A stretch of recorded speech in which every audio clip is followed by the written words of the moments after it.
안녕하세요. 형광펜 성경과 함께하는 성경 공부 오늘부터 나움을 보겠습니다. 나움은 위로라는 뜻입니다. 아수르로 잡혀간 이스라엘 백성들을 위로했던 선지자인데 이름이 굉장히 좀 적합하죠. 이름 자체가 위로라는 뜻이니까요. 나움은 니느웨를 향해서 하나님의 말씀을 전하는 자인데 요나도 니느웨에 하나님의 말씀을 전했잖아요. 큰 성 니느웨가 40일 후에 무너지리라 하나님께서 무너뜨릴 거라 그랬는데 하나님께서는 니느웨 사람들이 회개하는 걸 보고서 그냥 용서하셨거든요. 그 후에 니느웨가 계속해서 하나님께 죄를 진 것 같아요. 그래서 이렇게 그 니느웨에 대한 경고의 메시지가 또 전해지는 거고 실제로 니느웨가 멸망을 당합니다. 그러니까 나움은 언제 말씀이 전해진 건가? 아수르가 무너지기 직전이라고 보면 될 것 같아요. 여기 3장을 보면은 너가 어찌 노아몬보다 낫겠느냐 그러면서 노아몬이 애굽의 수도였거든요. 그곳이 멸망당한 적이 있는데 다시 독립한 것도 있긴 하지만 그러니까 독립하기 전에 멸망당하고 나서 이 하나님의 말씀 나움이 전해졌던 것 같습니다. 니느웨에 대한 중한 경고 곧 엘고스 사람 나움의 묵시의 글이라. 엘고스라는 곳은 유다 지역에 있는 곳이라고 추측을 하고 있습니다. 유다 사람이라는 게 굉장히 좀 설득력이 있는 게 15절을 보면은 유다야 너의 절기를 지키고 너의 서원을 갚을지어다 그러면서 자기의 나라에 대한 얘기를 아무래도 할 수밖에 없겠죠. 자기가 그 나라 출신이니까. 그래서 유다 출신으로 보여지고 있고 요나는 북이스라엘 출신이었고 나움은 유다 출신으로서 그 둘이 다 니느웨에 가서 하나님의 말씀을 전했던 겁니다. 물론 그 시간차는 있죠. 근데 생각을 해보면 요나 때 너희가 무너지게 될 것이다라고 했는데 하나님께서 용서를 하셨었잖아요. 그렇게 되면은 결론적으로는 뭐가 되냐면은 니느웨가 무너지지 않으면은 요나는 하나님의 이름으로 이렇게 예언을 했는데 안 무너지면은 거짓 선지자가 돼요. 그래서 돌아가면은 사실은 돌 맞아 죽습니다. 그래서 못 돌아가고 그 천막 치고 그 무너지는 거 지켜보고 있었던 건데 무너져야 되겠죠. 그래야 요나가 거짓 선지자가 아니니까 물론 요나의 생전에 아수르가 무너지는 건 못 봤겠지만 어쨌든 나움을 통해서 하나님께서 니느웨에 대한 중한 경고를 얘기하고 있습니다. 엘고스 사람 나움의 묵시의 글이라. 묵시라는 것은 하나님께서 보여주셨다 그런 뜻이에요. 여호와는 투기하시며 보복하시는 하나님이시라. 여호와는 보복하시며 진노하시되 자기를 거스리는 자에게 보복하시며 보복한다 보복한다 또 보복한다 그러면서 하나님이 반드시 보복할 거다. 뭐에 대한 보복이냐면은 이스라엘 사람들에게 막대했던 것들에 대해서 하나님께서 보복을 하는 겁니다. 물론 이스라엘이 굉장히 하나님한테 죄를 많이 져가지고 끌려간 건 맞는데 아모스, 호세아 여러 구절에서 그게 다 나와요. 하지만 하나님께서 그들을 사랑하고 그들이 회개하고 돌아오기를 원하지. 자기의 자식들을 혼내기는 하겠지만 어떻게 버리시겠어요. 그래서 이 니느웨가 이스라엘을 너무 심하게 다뤘던 거 그거에 대해서 하나님께서 보복하겠다라는 그런 뜻입니다. 그 권능이 크시며 죄인을 결코 사하지 아니하시느니라. 이 죄인이라는 게 히브리어에는 사실은 없어요. 그래서 그냥 결코 사하지 아니하시느니라라고 돼 있는데 누구를 사하지 않겠습니까? 당연히 죄인을 사하지 않으니까 그렇게 다르게 안 봐도 될 것 같아요. 이게 노하기를 더디한다라는 것도 요나서에서 4장 2절에서 나왔던 구절이기도 합니다. 여호와의 길은 회오리 바람과 광풍에 있고 구름은 그 발 아래 티끌이로다. 그는 바다를 꾸짖으며 그것을 말리우시고 바다를 꾸짖어서 그거를 말린다라는 거는 출애굽께서 홍해바다 건너왔던 것도 기억나고요. 모든 강을 말리우신다라는 것은 여호수아서에서 요단강 말렸던 거 그것이 굉장히 연상이 돼요. 그렇게 따져 보면은 바다를 말리는 것은 강대국 애굽에서 이스라엘 사람들을 끌어냈던 거, 구원해냈던 것을 얘기하는 거고 또 강을 말리우신다라는 것은 결국에는 약속의 땅 가나안 땅에 들이셨던 것을 얘기하지 않습니까? 그것을 다시 한번 좀 연결을 해서 보면은 아수르에 끌려간 포로들을 이제는 하나님께서 끌어내서 이제 구원해내서 다시 약속의 땅으로 인도해내시겠다라는 그런 느낌도 듭니다. 바산과 갈멜이 쇠하며 레바논의 꽃이 이우는도다. 이우는도다라는 것은 시들다 뭐 그런 뜻이에요. 바산이라든지 갈멜 또 레바논은 굉장히 목축업이라든지 그런 게 발달된 지역이고 아름다운 곳이에요. 근데 그곳에 모든 것들을 다 쇠하게 하고 또 꽃을 말리우겠다, 시들게 하겠다라는 것은 하나님께서 이 일을 반드시 하겠다, 이렇게 대적을 반드시 보복하겠다라는 것을 좀 보여주는 듯한 그런 느낌이 있습니다. 그로 인해서 산들이 진동하며 작은 산들이 녹고 그의 앞에서는 땅 곧 세계와 그 가운데 거하는 자들이 솟아오르는도다. 누가 능히 그 분노하신 앞에 서며 누가 능히 그 진노를 감당하랴. 그 진노를 불처럼 쏟으시니 그를 인해서 바위가 깨어지는도다. 여호와는 선하시며 환난 날의 산성이시라. 그는 자기에게 의뢰하는 자들을 아시느니라. 그가 범람한 물로 그곳을 진멸하고 자기의 대적을 흑암으로 쫓아내시리라. 이 범람한 물이라고 하는 것은 대적이 쳐들어올 때 이런 식으로 많이 표현을 해요. 마치 물이 이렇게 덮는 것처럼 군대가 쳐들어와서 너희를 덮을 것이다. 예레미야라든지 에스겔에서도 많이 표현되는 그런 그 방법이거든요. 물이 덮어버리는 것처럼 오는 거죠. 그곳을 진멸시킨다라는 것은 당연히 니느웨를 얘기하는 거고요. 자기의 대적들을 흑암으로 쫓아내시리라. 너희가 여호와를 대해서 무엇을 꾀하느냐? 그가 온전히 멸하시리니 재난이 다시 일어나지 아니하리라. 이 재난이 다시 일어나지 않는다는 게 하나님께서 완전히 이 니느웨를 멸하실 거기 때문에 더 이상 재난이 일어날 필요도 없다라는 그런 뜻입니다. 가시덤불 같이 엉클어졌고 술 마신 것 같이 취한 그들이 마른 지푸라기 같이 다 탈 것이거든. 가시덤불이 서로 엉겨 있는 거 그런 것들은 아마도 죄에 의해서 서로 엉겨 붙어 있는 것 같은 느낌이 들고 뭐 술을 마신 것 같이 취한다라는 것도 죄를 마시고 그들이 취하여졌다라는 표현으로 이게 술을 마신다라는 표현을 하거든요. 그래서 술을 마신 것 같이라고 돼 있잖아요. 그래서 진짜로 술을 마셨다라는 건 아니고 죄를 마셨다라고 보는 게 맞습니다. 뒤에도 마찬가지로 여호와께서 악을 꾀한 한 사람이 그래서 악에 대한 것이 연결이 되고 있거든요. 특히나 모든 니느웨가 악에 빠져 있지만 그 중에서도 한 사람이 또 드러나는 건데 너희 중에 나와서 사특한 것을 권하는도다. 이 한 사람은 당연히 사내립을 얘기하는 것 같아요. 이사야서 36장을 보면은 좀 더 자세히 볼 수 있는데 이스라엘을 멸망시키러 오거든요. 여호와께서 말씀하시기를 그들이 비록 강장하고 중다할지라도 강장하다라는 것은 뭐 건장하다, 강건하다 그런 뜻일 수도 있겠지만 완전하다라는 뜻도 있습니다. 그래서 그들이 비록 완전하고 많을지라도 반드시 멸절당하리니 그가 없어지리라. 내가 전에는 너를 괴롭혔으나 다시는 너를 괴롭지 아니할 것이다. 너라는 게 지금까지 쭉 나오는 거에서 아수르라고 하면은 완전히 멸망당했기 때문에 그냥 괴롭힐 필요도 없다라는 뜻이 되겠죠. 위에서 나온 것처럼 뭐 재난이 더 있을 필요가 없다라는 것처럼 이것이 연결될 수도 있는데 근데 13절이 조금 그러면 문제가 돼요. 이제 너가 지은 그 명예를 내가 깨뜨리고 너의 결박을 끊으리라 라고 하면은 뭔가 결박이 끊어진다라는 게 자유롭게 된다라는 느낌이 있잖아요. 이것을 그러면은 유다라고 봐야 되는 거죠. 그러니까 내가 전에 너를, 그러니까 유다 너를 괴롭게 하였으나 다시는 너를 괴롭지 않게 할 것이다.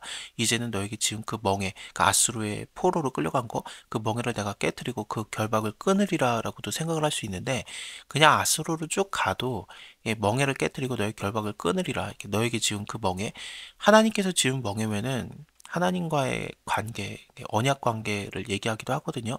시편 2편을 보면은 어찌하여 열방이 분노하며 민족들이 허사를 경영하는고 그러면서 그들이 하나님께서 지으신 멍에를 그 결박을 끊고자 하도다 막 그러는 표현이 나와요. 그래서 하나님께서 그를 비웃으시며 주께서 저희를 비웃으시로다 그러는데 그렇게 따지면 하나님과의 관계, 뭐 언약의 관계 그런 것들을 얘기합니다.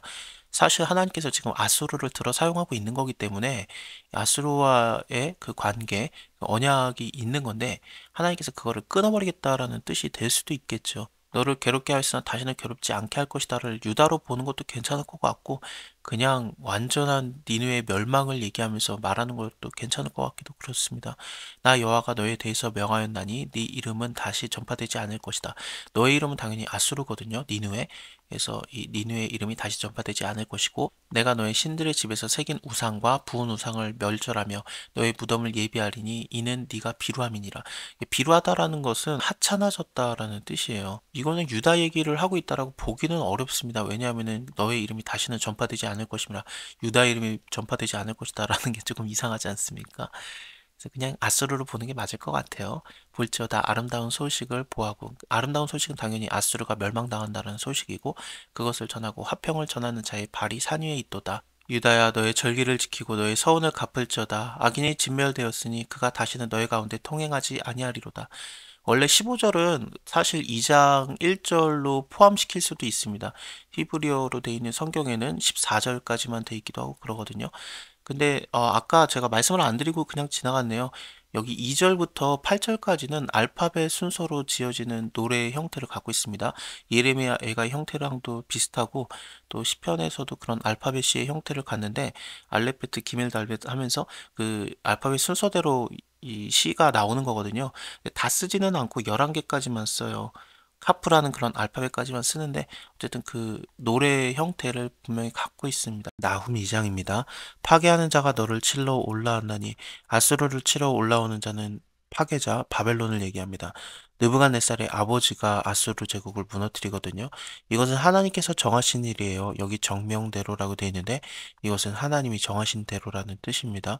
니느웨가 멸망당하는 것은 하나님이 예정하신 거고 그것대로 이루어지는 건데 근데 놀랍게도 여기서 너는 산성을 지키며 길을 파수하며 너의 허리를 견고히 묶고 너의 힘을 굳게 할지어다라고 말씀하십니다. 이것은 이렇게 너네가 준비를 하고 있으면은 바벨론을 이길 수 있다라는 뜻이 절대로 아니겠죠. 너네가 한번 이렇게라도 해봐라. 하지만 안 된다. 너네가 이길 수 없다. 왜냐하면 내가 바로 하나님인 내가 너희를 이렇게 치는 거기 때문이다라는 오히려 더 강조하는 표현입니다.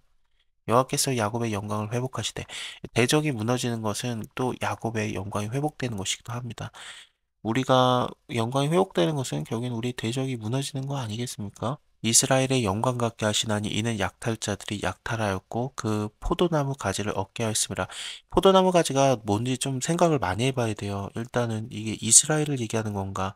이스라엘을 포도나무라고 많이 표현을 했었기 때문에 이스라엘 사람들, 포로로 끌려간 자들을 많이 얻게 했기 때문에 너희에게 이렇게 대적들이 그 바벨론이 몰려와서 아수르가 무너진다. 그 표현을 하는 건지 아니면은 이 포도나무 가지를 얻게 하였음이라가 그냥 앞에서 나왔던 약탈자들이 약탈하였고가 지금 그 아수르가 무너질 때 너희를 약탈하는 자들이 와서 약탈하고 그것으로 이어서 보면은 또라는 표현을 볼 때 그 포도나무 가지를 얻게 하시면 아수르 제국을 잘라나갔다라는 표현으로 보는 게 또 맞을 것 같아요. 그래서 이 포도나무 가지를 그냥 아수르로 보는 게 좋을 것 같습니다. 그의 용사들의 방패는 붉고 그의 무사들의 옷도 붉으며 그 항우를 벌이는 날에 파괴자로 오는 바벨론 군대의 모습을 보이고 있죠.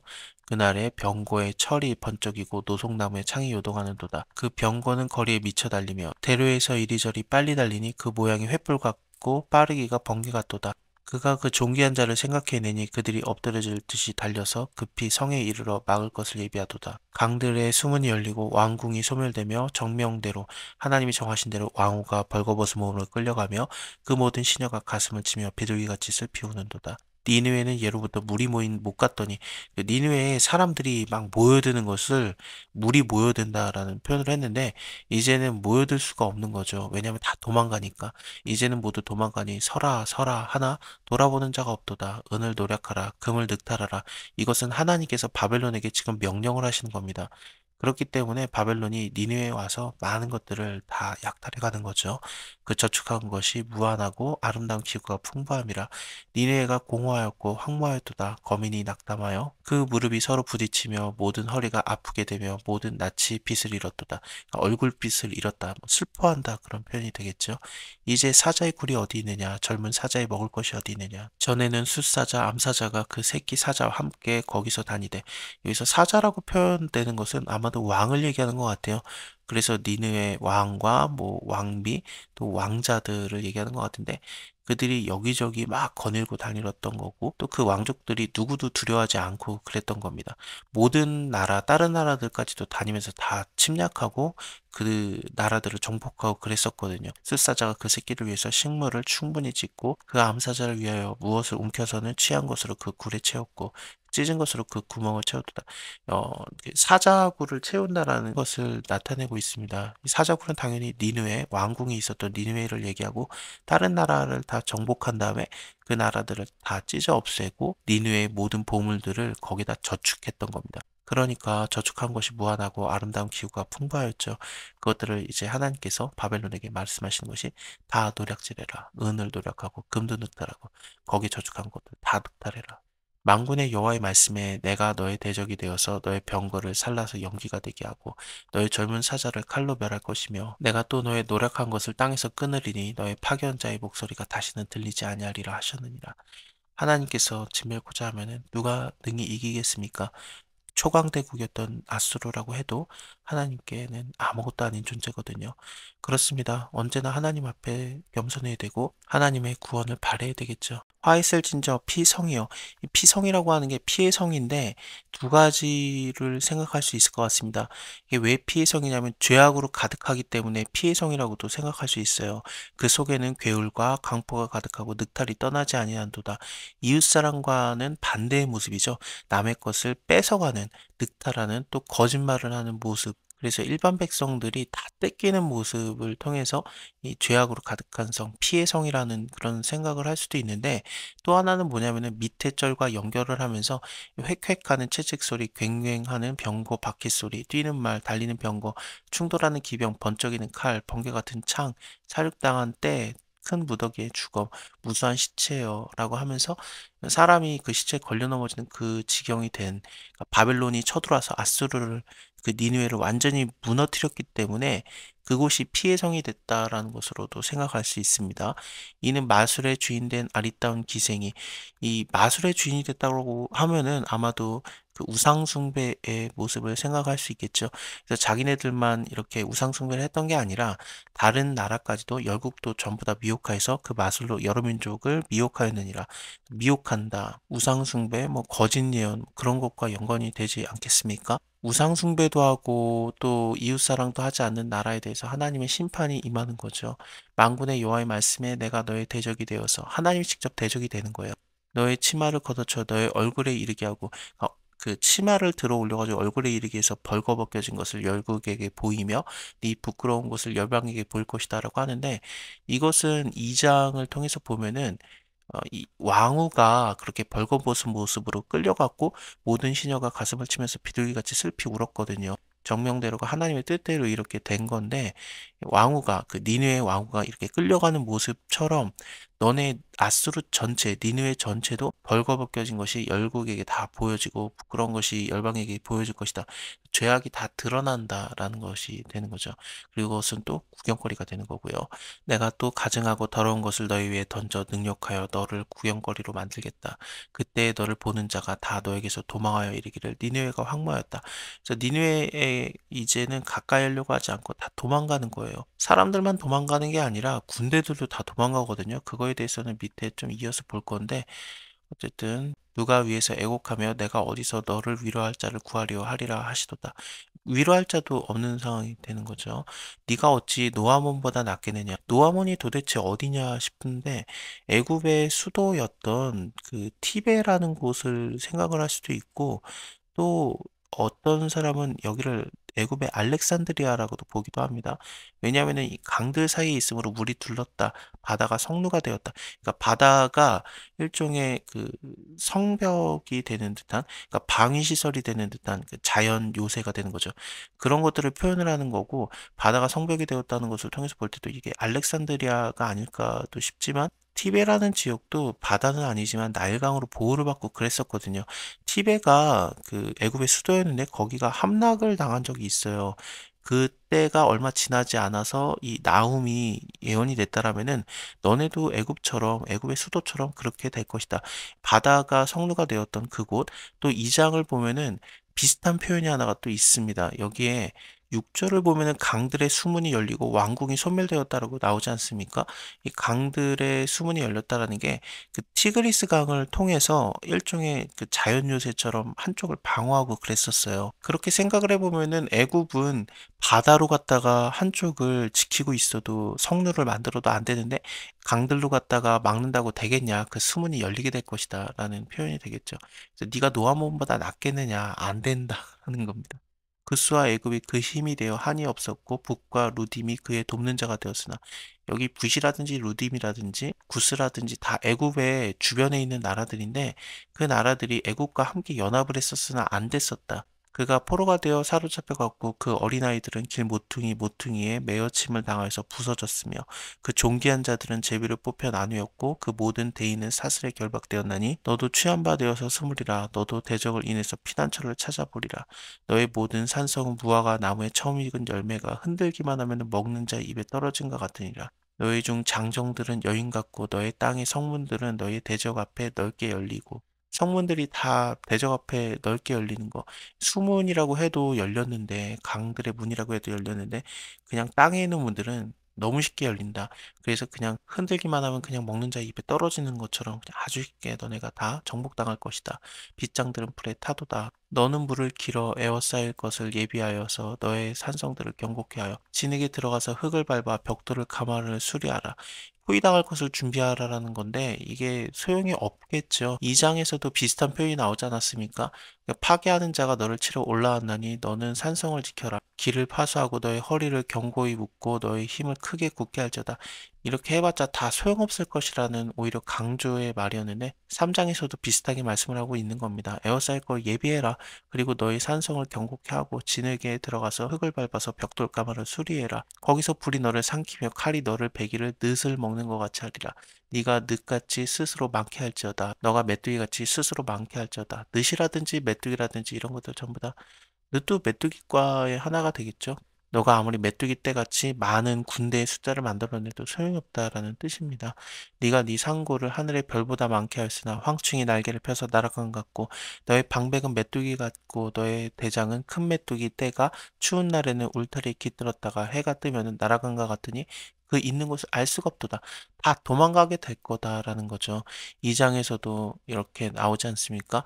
처음에는 다 니누에 물이 모이는 못같이 다 모였는데 이제는 다 도망가는 거예요. 이제 모두 도망가니 서라 서라 하나 돌아보는 자가 없다라고 했는데 실제로 다 도망가는 거고 니느웨와 관련이 있든 없든 어쨌든 도망가고 그리고 군인들까지도 도망가는 메뚜기 떼같이 모아도 메뚜기가 날개 펴서 도망가는 것처럼 그냥 다 날라서 없어지는 그런 표현입니다.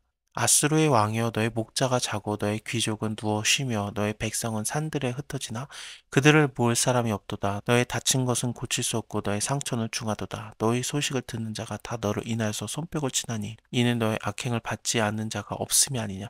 그래서 아수르에게 다 당한 자들이 많았기 때문에 한 명도 안 당한 자가 없는 거죠. 그래서 아수르가 망한다는 소식을 듣고 다 기뻐서 손뼉을 치는 그런 표현이 나오고 있습니다.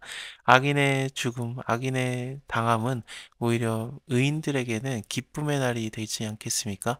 이 장에서도 표현한 것처럼 그 아수르의 멸망의 날은 야곱의 영광이 회복되는 날이라고도 표현이 됐었는데 대적이 무너지는 날, 그날은 그동안 늑탈당하고 강포함을 당했던 그리고 괴울에 속았던 하나님의 백성이 영광을 도로 회복하는 날이기도 합니다. 이렇게 나움을 다 봤고요. 다음에 하박국에서 만나 뵐게요. 감사합니다.